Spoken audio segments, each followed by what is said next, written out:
లేఖనం చెప్పేది ఏంటి అంటే గర్భఫలం అనేది యెహోవా ఇచ్చు బహుమానం మాత్రమే. ఎందుకంటే గర్భఫలము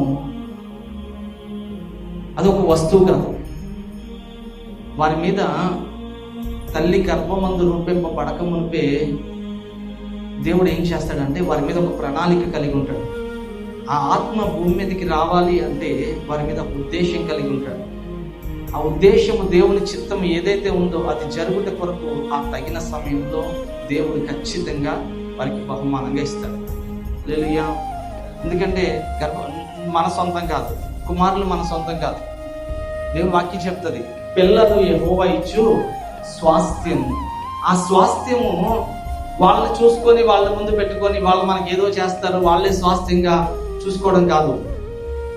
వాళ్ళని దేవుని సముఖంలో పెంచి వారు దేవుని ఉద్దేశ ప్రకారంగా నడుస్తూ వారు మనకి ఎలా ఆశీర్వాదకరంగా ఉండాలో దేవుడు నిర్ణయించిన ప్రకారంగా మనం వారిని నడిపించగలిగితే అప్పుడు స్వాస్థ్యం కాగలుగుతారు.